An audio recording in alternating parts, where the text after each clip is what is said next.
कि अगर कोई दो एक्सिस पैरेलल है, जो कि डायग्राम में दिखाई दे रही है, moment of inertia of a body about a given axis I is equal to, तो इस बात को पहले मैं समझा देता हूं, फिर अपन इसको समझते हैं। पैरेलल एक्सिस थ्योरम सिंपली पहले मैं आपको सिंपल भाषा में समझाता हूं, फिर हम इस पे आएंगे। I am about to change your screen, please pay attention, now look at it. समझो कि ये कोई बॉडी है, इस बॉडी में दो एक्सिस है। सॉरी देखो यार, एक सेकंड ना,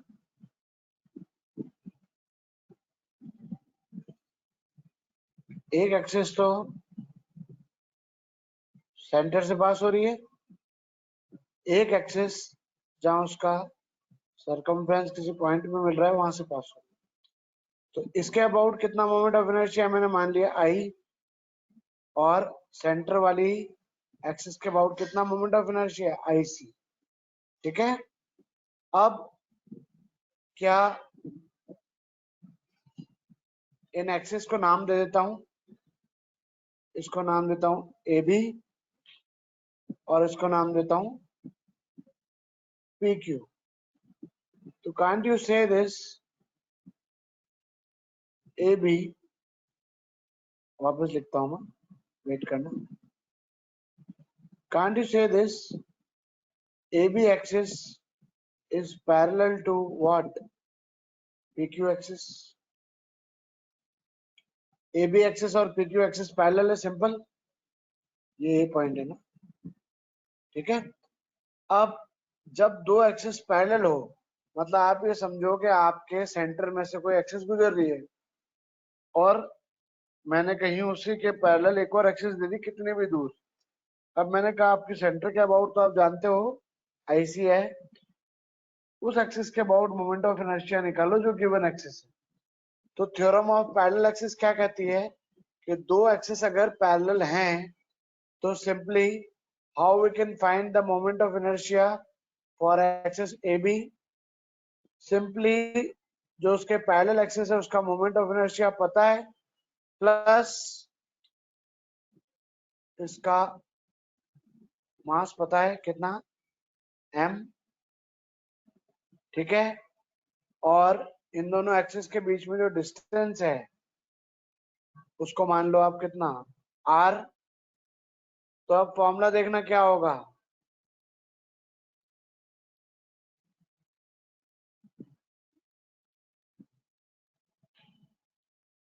कि किसी भी given axis A B axis का जो मोमेंट ऑफ इनर्शिया है वो कैसे निकालोगे, सिंपली आईसी आपको पता है, ये मान लो।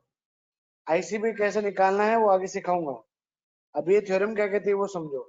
कि आईसी के अबाउट आपको मोमेंट ऑफ इनर्शिया पता है, तो उसके बाद क्या करना है, मास m इंटू दोनों एक्सिस के बीच का जो डिस्टेंस है, पी क्यू और ए बी एक्सिस के बीच का जो डिस्टेंस है r, simply m into R square को ऐड कर दो तो I की वैल्यू निकल जाएगी। ठीक है, ये है हमारा कौन सा theorem, theorem of parallel axis.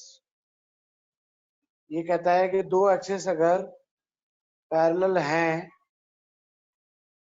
तो उनके बीच ये फॉर्मूला यूज करके आप किसी भी एक सेंट्रोइडल एक्सिस के अबाउट अगर ऐसी पता है तो किसी भी ए बी एक्सिस के अबाउट मोमेंट ऑफ इनर्शिया इसको यूज करके निकाल सकते हैं। आई hope it is clear now, कोई डाउट हो डू लेट मी नो। किसी को भी कोई डाउट है PQ एक्सिस के अबाउट अगर मोमेंट ऑफ इनर्शिया पता है, मोमेंट ऑफ इनर्शिया काम करता है किसी चीज को घुमाने के लिए हमें कितना इनर्शिया से लड़ना पड़ेगा। तो ट्रांसलेशन मोशन में वो इनर्शिया था, रोटेशनल मोशन में क्या हो जाता है वो मोमेंट ऑफ इनर्शिया, कि किसी चीज को घुमाने के लिए मुझे कितना लड़ना पड़ेगा। तो मैं ये कह रहा हूं कि अगर PQ एक्सिस के अबाउट मोमेंट ऑफ इनर्शिया है सपोज IC, तो AB एक्सिस के अबाउट कितना मोमेंट ऑफ इनर्शिया होगा I, and how we can find that, theorem of parallel axis कहता है you can whatever you needed to find, जिस भी एक्सिस के अबाउट निकालना था उसको आई मानो, उसकी पैरेलल एक्सिस के अबाउट पता है आपको क्या ऐसी है, प्लस उस डिस्क का या उस बॉडी का मास इनटू उन दोनों एक्सिस के बीच का डिस्टेंस का स्क्वायर। तो I equal to I C आपको पहले से पता होता है, प्लस मास इनटू डिस्टेंस के स्क्वायर को ऐड करते ही you can easily find the I which you wanted. तो अगर आपको एक पैरेलल एक्सिस के अबाउट पता है तो दूसरी जो एक्सिस उसके पैरेलल होगी उसके about you can easily find moment of inertia using theorem of parallel axis. Is it clear now guys? Sir ये जो दूसरी पैरेलल एक्सिस होगी वो सर्कमफेरेंस पे ही होगी या कहीं भी हो सकती है? कहीं पे भी हो सकती, कहीं पे भी हो सकती। ये तो एक ओके सर। एग्जांपल बताया, आर डिस्टेंस लिया है, ठीक है, समझाने के लिए। कहीं भी हो सकती है ना, एक मैंने कमरे के बीच में ली, एक कमरे की दीवार के एंड पे ले रहा हूँ, एक घर के एंड पे ले रहा हूँ, तो होनी पैरेलल चाहिए बस आपस में, तब ये अप्लाई हो सकता है। Okay is it sir, clear thank you. Guys? I hope it is clear to everyone. बाकी लोग डाउट नहीं पूछ रहे हैं, बता दिया करो। चलो इसका स्क्रीनशॉट ले लो, फिर वापस मैं बुक की भाषा में समझा देता हूँ या पीडीएफ की भाषा में समझा देता हूँ। स्क्रीनशॉट ले लें please.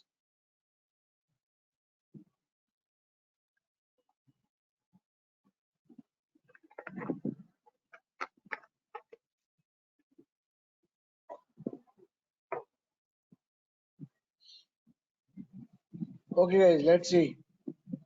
I hope you have taken the screenshot. Now, अब यहाँ पीडीएफ के फॉर्म में समझते हैं क्या कहता है। ये कहता है किसी भी एक्सिस के अबाउट अगर आपको मोमेंट ऑफ इनर्शिया आई निकालना है, क्या निकालना है? मोमेंट ऑफ इनर्शिया आई निकालना है, वो किसके इक्वल होगा? Sum of moment of inertia of the body about an axis parallel होनी जरूरी है गिवन एक्सिस के, and passing through centre of mass, अगर हो तो वो भी ठीक है, नहीं हो तो भी ठीक है, and M A square. M A square का मतलब क्या है? एम तो मास बॉडी का, और स्मॉल ए क्या है? स्मॉल ए इज द, लिखा हुआ है, is the perpendicular distance between the two axis. एक एक्सिस यहाँ पे, एक एक्सिस कहीं और पे, उन दोनों एक्सिस के बीच में जो डिस्टेंस है वो ए है। तो आई का फॉर्मूला सिंपली क्या हो जाएगा? I equals to what? I G plus M A square. I G आपको सेंट्रोइडल एक्सिस ग्रेविटी का अबाउट पता था, आई आपको निकालना है, तो आई क्या हो जाएगा? आई जी प्लस इस बॉडी का मास ले लो एम, डिस्टेंस ले लिया ए, तो एम ए स्क्वायर ऐड कर दो आई जी में तो आ जाएगा। ठीक है, यहाँ डिस्क का एग्जाम्पल दे रखा है। ये एग्जाम्पल जब मैं आपको डिस्क के बारे में समझा चुका हूँ ना, तब डेफिनेटली यहाँ पे मैं वापस आऊंगा और ये बात आपको समझाऊंगा कि इस थ्योरम को हमने सच में कैसे यूज किया है। जब हम डिस्क पढ़ेंगे ना तो ये सब बात क्लियर हो जाएगी, इसके बारे में घबराना नहीं है। यहाँ तक बोलो बच्चों, कोई डाउट है तो? ये चीजें बहुत इंपॉर्टेंट, बहुत क्रूशियल है। बोलना है कुछ? तो ये चीजें बहुत क्रूशियल है बेटा। आज का आज ही पहले वाला होमवर्क, आज वाला होमवर्क भेजना प्लीज, वरना मैं किस दिन सरप्राइज करूंगा कि आज मैं क्लास नहीं ले रहा हूँ, आज मैं सरप्राइज टेस्ट ले रहा हूँ जितना पढ़ाया, तो आपके लिए मुश्किल हो जाएगी। I can give you a surprise test, ठीक है, और मैं तुम्हारे वीडियोस ऑन करवा दूंगा। किसी ने गर्दन भी उठाई तो पड़ेगा थप्पड़। थप्पड़ आज नहीं पड़ सकता, बाद में पड़ जाएगा, तो ऐसे मत करो, पढ़ो, है ना बेटा। तो आगे देखते हैं, एक और थ्योरम है। वो थ्योरम कौन सी है? Theorem of perpendicular axis. वो क्या कहती है वो भी समझ लेते हैं। पैरेलल तो समझ चुके हो ना, पैरेलल मतलब दो थ्योरम एक दूसरे के क्या है? पैरेलल है। अभी कौन सी थ्योरम पढ़ रहे हैं? परपेंडिकुलर। तो इसको मैं अपनी भाषा में समझाया तो फिर हम यहाँ पढ़ लेंगे। जैसे एक्स वाई जेड यहाँ पे तीन दे रखी है, इसके अबाउट मोमेंट ऑफ इनर्शिया होगा आई एक्स, इसके अबाउट होगा आई जेड, इसके अबाउट होगा आई वाई। आई एक्स का मतलब moment of inertia about X axis, moment of inertia about Z axis, moment of inertia about Y axis. तो ये कहता क्या है पहले सुन लो, समझ में आ जाएगा आराम से। According to this theorem, sum of moment of inertia of a plane lamina about two mutually perpendicular axes lying in its plane is equal to moment of inertia about an axis perpendicular to the plane of the lamina and passing through point of intersection of first two axes। अंग्रेजी में समझ में नहीं आया हो तो हिंदी में सुनो कि किसी भी लैमिना में आई एक्स और आई वाई आपको पता है, आई एक्स पता है, आई वाई पता है, और अगर आपको आई जेड की वैल्यू निकालनी है तो पहली कंडीशन तो क्या है कि आई एक्स आई वाई तो एक प्लेन में लाई करनी चाहिए। तो मतलब जहां बैठे हो वहां प्लेन में लाई कर रही है एक्स और वाई, और जेड उसके परपेंडिकुलर है, ठीक है। तो थर्ड जो म्यूचुअली परपेंडिकुलर डायरेक्शन होगा उसमें मोमेंट ऑफ इनर्शिया सिंपली कितना होगा, दोनों एक्सिस के अबाउट जो आया आई एक्स प्लस आई वाई, उनको डायरेक्टली ऐड कर दो तो जो परपेंडिकुलर एक्सिस है उसके अबाउट जो मोमेंट ऑफ इनर्शिया होगा वो डायरेक्टली उन दोनों के सम के इक्वल होगा। क्लियर है। अगर आप y ऊपर ले लेते और z x को प्लेन ले लेते तो I Z plus I X equal to I Y हो जाता। तो कौन सी एक्सिस आप कहाँ लेते हो उस पर डिपेंड करता है, बस जो प्लेन के परपेंडिकुलर है उसमें जो मोमेंट ऑफ इनर्शिया होगा वो दोनों के एडिशन के इक्वल होगा।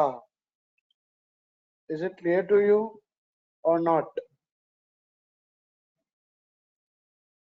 क्या आपके पेट में से घुसने वाली, और देखो आपके पेट में दो एक्सिस आ रही है, एक साइड से एक सामने से, ठीक है। दोनों आई कैसी परपेंडिकुलर है, एक साइड से एक सामने से आई, तो आई परपेंडिकुलर है लेकिन दोनों एक प्लेन में आई है। और अगर आप सर से कोई एक्सिस डालोगे तो वो कैसी, उन दोनों के भी परपेंडिकुलर है। तो सर वाली जो है वो प्लेन के भी तो परपेंडिकुलर है। तो कहने का मतलब पेट वाली और दोनों जो पेट वाली थी ना, साइड वाली और सामने वाली, उन दोनों का एडिशन जब ले लोगे मोमेंट ऑफ इनर्शिया का, वो सर से आने वाली एक्सिस का ओवरऑल रिजल्ट देगा। ये बताया आपको थ्योरम ऑफ परपेंडिकुलर एक्सिस में।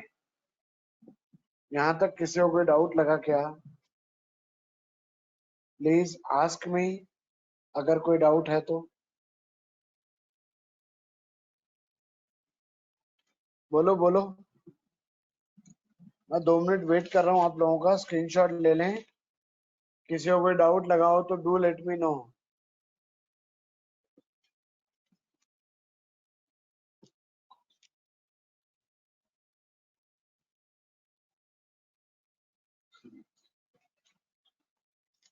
किसी को कोई डाउट लगाओ, डू लेट मी नो।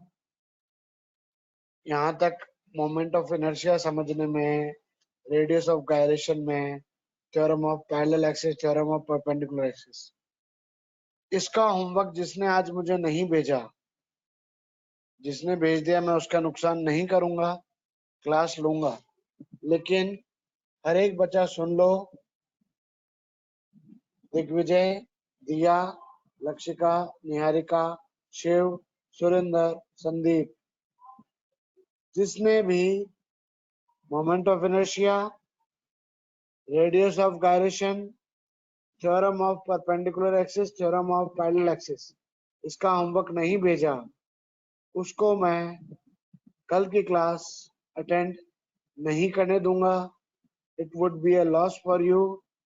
तो ये काम आज ही कोशिश करें शाम तक मुझे भेजें, चाहे सेंटर ऑफ मास तक बाद में भेज देना, उसके पहले जो हुआ वो बाद में भेज देना, लेकिन at least moment of inertia, radius of gyration, theorem of perpendicular parallel axis, ये बिल्कुल आज भेजना है।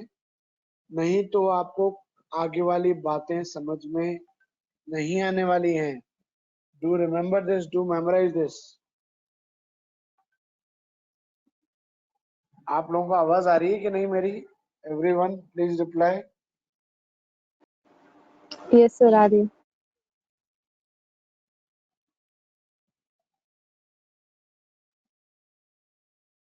ओहो, शिव प्रताप ने तो हाथों हाथ भेज दिया। गुड,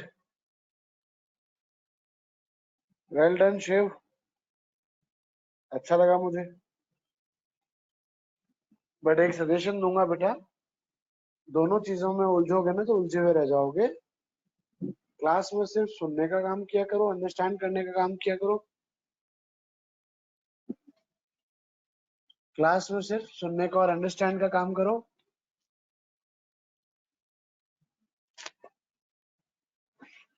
पर क्लास में सिर्फ सुनने अंडरस्टैंड का काम क्या करो, क्लास ओवर होने के बाद में आपके पास रिकॉर्डिंग आती है, go through it and then again do it. Okay, so it would be more easier for you and more understanding even. ठीक है, क्लास के दौरान करोगे तो उलझ के रह जाओगे,